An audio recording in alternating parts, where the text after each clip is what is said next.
All right. Well, Senator Whitehouse just got here, so let's. Okay, I'm ready, Steve. Thank you. There are suggestions the White House may have dropped the ball as far as the baby formula supplies and so forth. What do you say to that? No, I think the White House is responding very quickly because I think the president understands this is a critical issue for families. The FDA is already looking at how they can accelerate importation of appropriate baby formula. Other agencies are looking to see what they can do. One aspect is to see if we can change the minimum requirements to stockage at stores so we can distribute the formula on a demand basis, not just a simply arbitrary basis. So we're moving up quickly, but this is just another example of the fragility of global supply chains and the demands that come up, and the recognition that some products are related to other products, but we only know that when they become scarce. There are suggestions that the president invoke the Defense Production Act as it relates to baby formula. Does that make sense?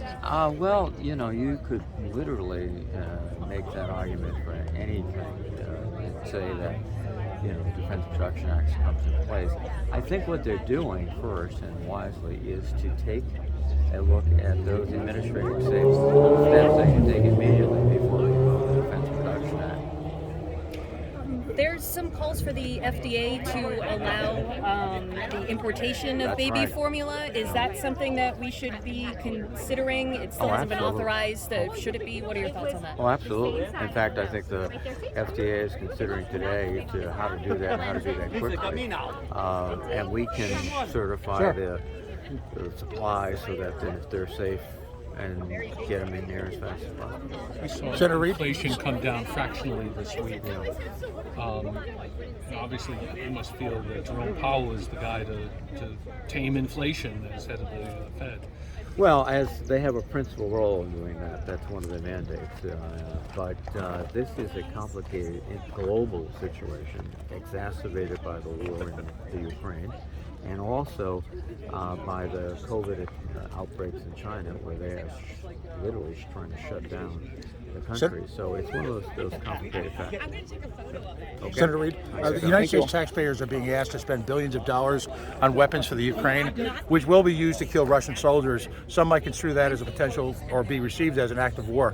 Why is the Biden administration, after starting out the war so responsibly by focusing on humanitarian aid, seemingly hell-bent to drag us into a war? Well, they're not. What they are trying to do is allow the Ukrainian people to defend themselves against an unprovoked, barbaric attack by the Russians, which, if not contained in Ukraine, will spread even further into Europe and other parts of the world. So this is, I think, an example of diplomacy, of using military aid to assist a fellow democracy to resist the attack of Putin, who is an authoritarian. But what happens when the Soviet Union decides to attack American forces because you're subsidizing military aid? As usual, no answer to the hard question. But we talked about baby formula, because God knows that baby formula is the outrage porn du jour. And the aid for every talk show host in America who, for the 400th consecutive day, won't have to do show prep. We're out. We'll be back. We'll try it again later.